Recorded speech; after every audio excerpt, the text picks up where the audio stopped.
Welcome to week 11 of the course on global civics. Last week we saw how high the global inequality is, but also that it is on a downward trend. We also saw that key indicators about inequality in terms of life expectancy and educational attainment are also on a downward trend. So does that settle the issue then? Can we simply sleep easy and assume that the worst cases of poverty in the world will soon be a sad chapter in human history? Or are there things that we can do? For this, we turn to Dani Rodrik. Dani Rodrik was based at Harvard for a long time and is now at the Institute of Advanced Studies at Princeton. You would recognize his writings. You have done readings from his book, The Globalization Paradox, for the previous chapters. He's also the author of One Economic's Many Recipes. Here is what he has to say about poverty in the world and what are the factors influencing it and what we can do and what others can do about decreasing poverty in the world.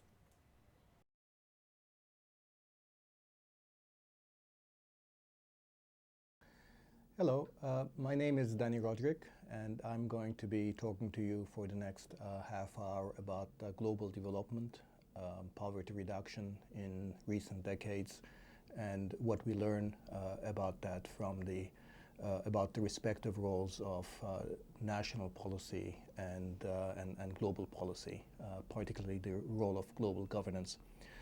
I want to start by giving you some basic information about the record of poverty reduction in recent decades, because I think by and large that record gives us a lot of room for optimism. I want to emphasize in driving this pattern of poverty reduction in recent decades the role of economic growth at the level of individual countries. I'm going to talk a little bit about the respective roles of national policies versus the global environment in enabling this pattern of economic growth.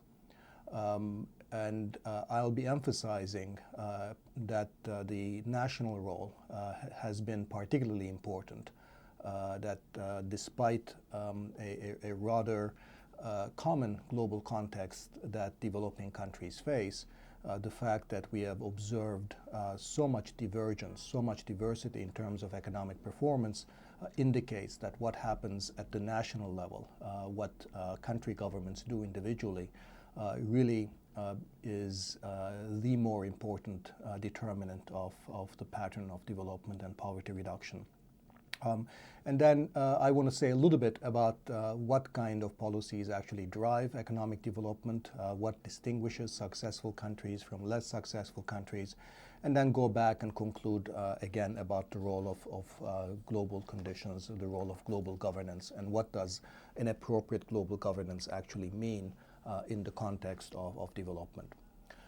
First, the good news with respect to poverty reduction. I think the last 2 or 3 decades have been absolutely extraordinary in terms of the extent of poverty reduction that the global economy has accomplished. There are a number of different ways in which we measure poverty around the world. Probably the most common is using a global poverty line. That is the $1 a day poverty line. It is when we look at the absolute number or the proportion of people in different parts of the world that fall below a $1 a day line, which we take a measure of absolute deprivation. So we call the absolute poor the people who are below this $1 a day line. Now, if we take as our starting point the early 1980s, we had roughly about half of the total population of the developing world below this $1 a day poverty line. This is in 1981. Half of the half of the population in the world's developing countries was below the absolute poverty line. By 2008, that is the most recent year for which we have comparable data, this had fallen to less than a quarter, 22%. So from roughly half to less than a quarter. And in terms of the absolute number of people below the poverty line, in 1981, this was 1.9 billion people in 1981 below the in absolute poverty. That had gone down to about 1.3 billion. So we're talking about a 600 million people reduction in the number of absolute poor in the world over a period of roughly 3 decades. This despite the fact that, of course, the population of the poor countries was growing. So the fact that we have had a reduction of about 600 million people in below the poverty is just a remarkable achievement. In fact, it would not be out of place to call it the world's greatest poverty reduction experiment ever. Nothing like this has ever been achieved before. Now, what lies behind this poverty reduction? Now, we look at different parts of the world, we find that, in fact, from a perspective of numbers, almost all of this, in fact, all of this 600 million reduction in poverty is accounted for by what happened in China. So China on its own, it's a large country, of course, but China on its own accounts for the full reduction in global poverty measured by this line of deprivation. That doesn't mean that in other parts of the world we haven't had also some successes, but largely the most startling success, the most amazing success really has happened in China and many other countries in East and Southeast Asia as well. I should say that in recent years, there's also been significant reductions in poverty, at least in poverty incidence, that is the proportion of people who are very poor, in other parts of the world as well, in South Asia, in Latin America, and quite encouragingly, in sub-Saharan Africa as well.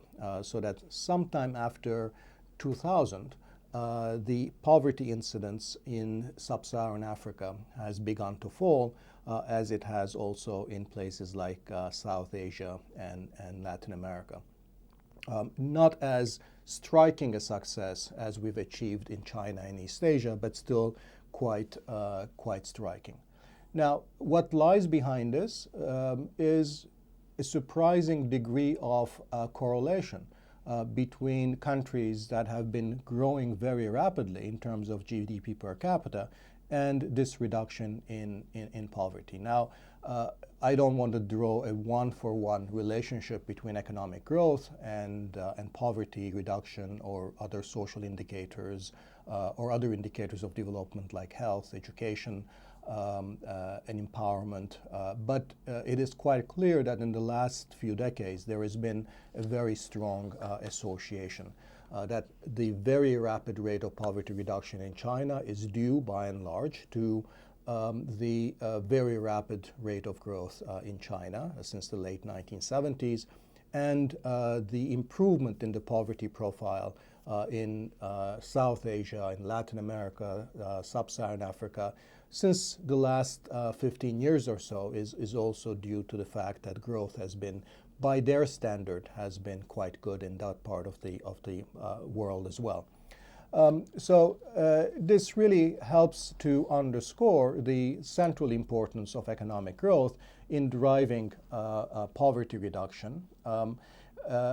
This has happened remarkably, even though in cases like China, there has been a significant increase in inequality as well.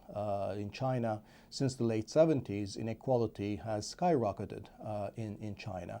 But still, the people at the very bottom have managed to do much better than in most other parts of the world. Now, again, if we look across countries and the relationship between income levels, growth levels, and other things like education, health, many other aspects of economic development, there is a loose correlation, although it is not a very strict one-for-one relationship. So again, it is important to put the importance of economic growth into some context, but not necessarily to underemphasize it when we're looking at material achievement of the people at the very bottom of the income ladder.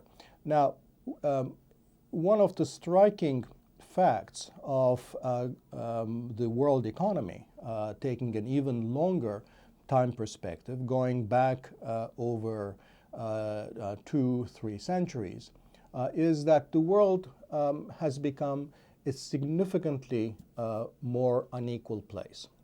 At the eve of the Industrial Revolution, let's say around 1750, the differences in income levels in different parts of the world, or in fact within countries, wasn't that large. That wasn't because there weren't wealthy people. There have always been people who were richer than others, but the difference between the richest and the poorest wasn't all that big around 750, whether you looked at it within countries or you looked at it globally.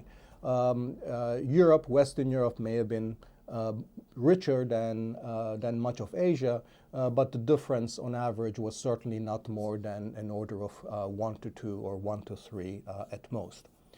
Since then, after the Industrial Revolution, and as the industrialization process, modern economic growth spread around different parts of the world, we have come to experience a rising inequality globally as a result.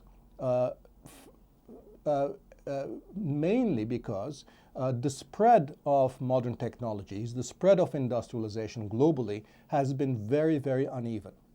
So starting from Britain and Northwest Europe, much of Europe industrialized, as well as some of the so-called lands of recent settlement like North America or Australia, but many other parts of the world became, in fact, not just not industrialized, they actually deindustrialized. They lost whatever industry they had, and the world became divided into a poor and a rich. And with significant growth in diversity in the performance of the poor half as well. As I've just told you, in the last few decades, East Asia has done significantly better than other parts of the developing world. So as this growth in equality globally has been driven largely by different performance of countries around different parts of the world. So that if you want to ask what proportion of global inequality is accounted for by differences across countries versus differences within countries. That is to say, how much of global inequality is explained by the fact that each individual country is unequal, as opposed to the fact that average incomes across countries differ so much. We have moved from a situation where the bulk of global inequality around the Industrial Revolution was accounted for by inequality within countries. That's because there wasn't a whole lot of income differences across countries then, to today, when in fact something between 3/4 to 4/5 of global inequality is driven by not inequality within countries, but inequality across countries. The fact that some countries have grown richer, that the average level of income in some countries is much higher than in other countries. So basically, in today's world, whether you are poor or rich, depends basically and largely on what part of the world you're born in, whether you're born in a rich country or you're born in a poor country. So even if you're born relatively poor in a rich country, your incomes are typically much, much higher, and your ability to look after yourself, your family, access health systems, and lead a productive and healthy life, those prospects are much, much greater than in a poor country. So once again, we get to the centrality of economic growth, that it's different patterns of economic growth in different parts of the world that account not just for what has happened to global poverty, but it accounts for the evolving pattern of inequality in the globe over the last 2 or 3 centuries. So what makes for some countries more successful than others? So I think what I've told you basically should ask you, should focus you on what is happening within countries, because it is the performance, economic performance within countries that is largely responsible for these outcomes with respect to global growth and inequality. So obviously the big puzzle is, why are some countries more successful economically than other countries, even though they are facing the same global economic conditions? They live under the same global economic rules. And often they start with very similar kinds of initial conditions. They might have been colonized. They might have an initial comparative advantage in natural resources. They obviously start with very poor institutions. They have very little levels of education and health and everything else that comes with being poor. Yet some countries do much better than others. So what drives growth in successful developing countries? I'd like to emphasize 2 mechanisms. Now, this doesn't quite answer the question of the ultimate drivers of growth, but by seeing what are the mechanisms that generate growth, we're at least able to dig a little bit deeper into the determinants of economic growth in different countries. So what are those 2 channels? The first channel is what I call the channel of fundamentals. That's basically the process of building very broad capabilities in the form of skills, human capital, training, as well as effective public institutions. So think of fundamentals as basically referring both to human capital and as well as the quality of public institutions. Now, this is effectively the main channel, the main way that countries develop over time. They develop by building these capabilities in human capital and public institutions. The trouble with this channel is that it is actually something that takes a lot of time. You have to invest in health and your education system. That takes resources. Poor countries don't have much resources.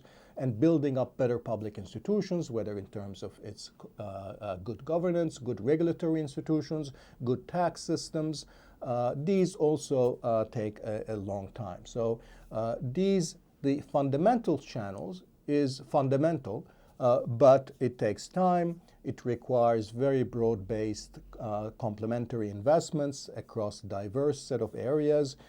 It produces growth, but it produces steady and moderate growth. It doesn't necessarily produce huge takeoffs of the type that East Asia has experienced, simply because it's very difficult to achieve a very rapid increase in fundamentals in a very short time.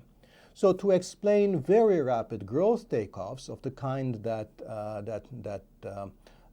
East Asian countries, China, and before that South Korea, Taiwan, Singapore have experienced, we need to take into account a second channel, which is what I call the structural transformation channel. This refers to the emergence and expansion of modern industries, typically manufacturing industries, typically industries that are selling their products on world markets. These can be relatively simple manufactures, toys, garments, footwear, leather, but it makes a huge difference to a low-income country when they're able to take their workers from traditional agriculture and put them into simple manufacturing enterprises that are producing on world markets. Typically, the productivity of a worker increases by a factor of 3 or 4 without necessarily that worker acquiring better skills or more advanced education. So the beauty of structural transformation is that actually it requires a much narrower range of reforms that are often sectoral, that rely on incentivizing these new industries, manufacturing industries. These reforms might be quite narrow in terms of just simply removing or compensating for the costs that these modern industries face. And that can produce a fairly rapid growth because most developing countries have a very large reservoir of low productivity workers in traditional agriculture or informal economic activities. And if you can provide sufficient incentive to your industries, to your nascent industries, to expand and build capacity and absorb this reserve army of unemployed, you get simultaneously a process of structural transformation and very rapid economic growth without necessarily a lot of accumulation of fundamentals. In fact, when you look at the experience of the East Asian countries, China, South Korea, Taiwan, during the period when they were experiencing very rapid growth of 7%, 8%, 9%, yes, there was in the background the accumulation of fundamental capabilities, but that's not what really accounts for the fact that they were growing so rapidly. What accounts for the fact that these countries were able, through a combination of heterodox and orthodox mechanisms of encouraging their industries, of building up these new industries and turning their farmers into manufacturing workers. In particular, this also, I think, explains why so many East Asian countries had to rely on unconventional policies, whether there was subsidies, whether they were export promotion, whether there was special economic zones, credit subsidies, just to push these new industries to develop and absorb workers from the traditional parts of the economy. Ultimately, if you do not have this structural transformation channel working, you're not going to get economic growth that's very rapid. But if in the background your fundamentals aren't developing sufficiently rapidly, this process of structural transformation will eventually run out of steam.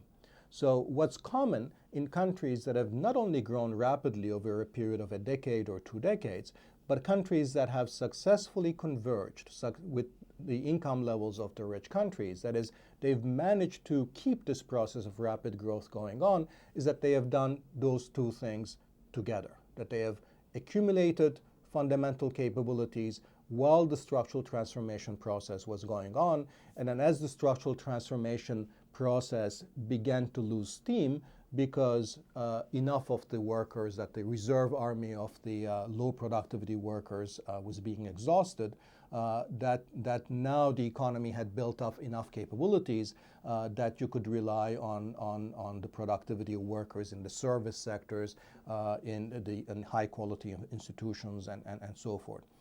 So if you rely only on structural transformation, you get growth spurts perhaps, but these eventually run out of steam. If you rely only on fundamentals, you get relatively low rates of growth. And the miracle economies that have done this rapid growth decade after decade have been doing both. And I think that's fundamentally what accounts for the success of countries like South Korea and Taiwan today that have moved to the category of relatively wealthy countries.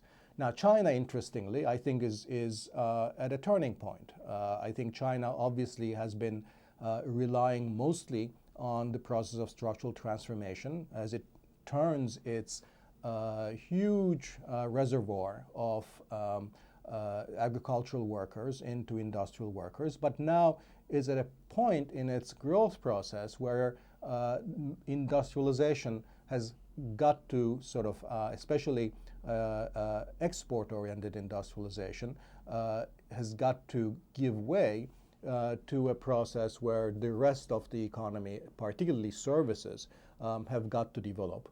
There are quite important question marks whether, in fact, the fundamentals, particularly the governance aspect of fundamentals, are in place to ensure that China is going to be able to continue its growth process into the future. And so I think we need to still remain relatively agnostic about China's future without in any way diminishing the success that they have had in recent decades. Now, I think it's also the case that even though it was these internal dynamics of structural transformation, the building up and emergence of new industries, labor moving from agriculture to industry and other modern sectors, and the accumulation of fundamental capabilities. It's these domestic processes that's driving up growth, and it's those countries that are doing this that are doing better than countries that have had other agendas. But it's also the case that the global economy has provided a rather enabling role to countries of East Asia that were going through this process. Because remember what structural transformation entails. It entails getting your workers into manufacturing industries. These manufacturing industries, in turn, are selling on world markets. So you need relatively open world markets for this process of structural transformation to go on. So in fact, what has been one of the most important aspects of the global economy in the last 4 or 5 decades that has been tremendously supportive of economic growth in the developing world has been that it has been a permissive global environment. It's been permissive in a number of ways. It's been permissive because the advanced industrial countries have been relatively open in terms of allowing imports of manufactured goods from these countries to come in. It's been permissive in the sense of allowing developing countries to engage in a whole range of industrial policies, trade protection, subsidies, undervalued currencies, a whole range of policies that have played a role in spawning these new industries in East Asia. And there has been relatively little pressure in sort of broadly speaking from the outside on developing countries to conform to a particular model of economic policy, open and liberalized financial markets, low trade protection, absence of industrial policies, and so forth. Now, much of this, of course, has begun to change, partly as a result of the success of the East Asian countries. But the fact that the rest of the world has been willing to absorb this supply of manufactured exports from the developing world, and it has not interfered a whole lot until relatively recently in the specific policies that made that possible in the developing world. Those were two critical elements in what made the global environment a rather enabling one. So both the policy space aspect, giving developing countries sufficient policy space, and the fact that the advanced countries themselves were following policies that were rather open, allowing these imports to come in. So with all of that as a background, when we look at what is happening in the world today and how the world economy is going to be progressing, one of the big worries, of course, has got to be that both of these enabling elements that I've just talked about in the global economy may no longer be there. And that's, of course, tied to the fact that, first and foremost, the advanced countries are now going through a very rough patch. The Eurozone is in trouble, and the United States, even though it's not doing as bad as Europe, I don't think will be growing as rapidly in the years ahead as it did in the last couple of decades. And that is going to make it that much more difficult for the advanced countries to maintain the same kind of benign neglect towards the policies of the developing countries. So I think it's going to be a little bit more difficult to maintain the same level of openness in the world economy, and also that I think successful developing countries that are emerging as super exporters are going to be scrutinized much more as we go forward than compared to what they've had before. But let's not lose sight of the big picture and the main themes. And let me close by summarizing some of the main points and what that really implies for global governance. First, the great variation in economic performance that we see across the developing world, some very successful, some less so, some rather abject failures, have been driven by policy choices at the national level, by what domestic governments have done, and not by global arrangements or by the nature of global governance. However, it has been important that the world economy has remained broadly open and permissive. Obviously, if we were ever to go back to the kind of the 1930s, where every country is putting up very high barriers on imports, every country is following autarkic policies, then we're talking about a very different global environment where the potential growth rate of each country is going to be significantly reduced. Second, let me add to this a very important point about the nature of the world economy that is sometimes missed in discussions of global governance. We often talk about the global commons. And for example, when we talk about the climate and problems of climate change, we talk about global climate being a global commons, which is why, and of course the idea as to why it is a global commons is that we basically have one environmental climate change system that where we have greenhouse gas emissions basically doesn't matter. It all goes into the same system. It affects climate change for everybody. So there's a single climate system with respect to that determines the overall level of temperatures and their variability, and that determines the climate. That is a true global commons that really requires the world's nations to get together to work their problems together. The global economy, by contrast, is not a global commons. It is not a global commons because the costs of bad economic policies are borne mostly at home. And similarly, the benefits of good economic policies accrue also mostly at home.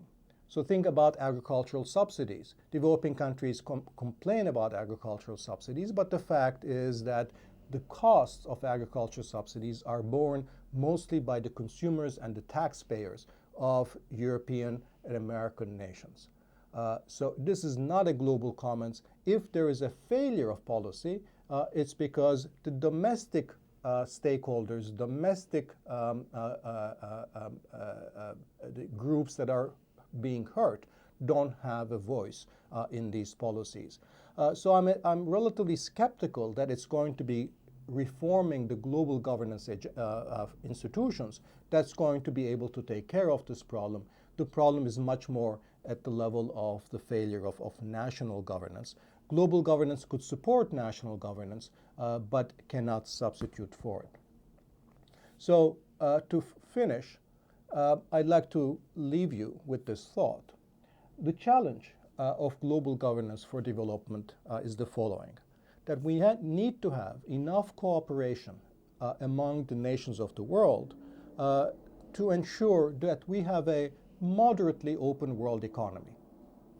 At the same time, we should not have so many global rules and disciplines that we reduce the policy space that each national government needs in order to fashion the policies that are going to set forth into motion these policies, or these process of structural transformation, which I told you is significant and critical for economic growth.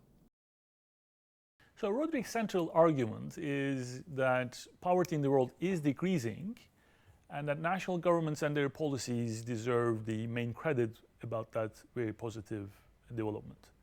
Yet if you recall what Milanovic had to say about poverty alleviation and how migration would be the most important tool we have to decrease not only income inequality but also poverty in the world, then this would give us a pause, right?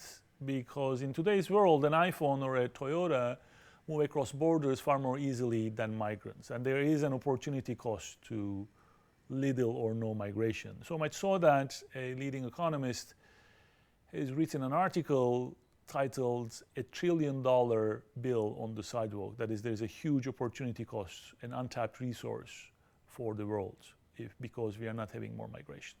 The second issue that comes to my mind is transfer pricing. This is the name for multinationals moving their profits around through creative accounting and paying very little or no tax. There is a renewed push in the world to get multinationals to declare more about where they make money and where they pay their taxes. This is a push by the developing world and the developed world. But it strikes me that both migration and transfer pricing are two issues where policies by some governments have clear opportunity costs for others.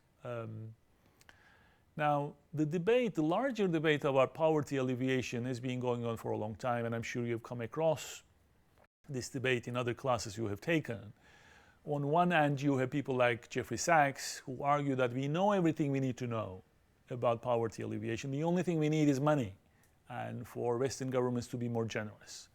On the other hand, you have people like William Easterly who argue that when he reviews the track record of the West in alleviating the poverty in the South, in the global South, that track record is miserable. And that the best that the West can hope for is to do no harm. And Easterly receives the endorsement of others like Dambisa Moyo. Most recently, we have a new kind of scholarship called the randomized impact assessments, advocated by people like Esther Duflo at MIT and Dean Carlin at Yale. And their scholarship really contributed significantly to our understanding of what programs are working better than others, and I would say also to our understanding of poverty in general. And this is why one of your readings this week is a chapter from Poor Economics, a book by Esther Duflo and Banerjee. The second reading is about migration, this iconoclastic idea. It's a bold paper. And the third piece is about transfer pricing.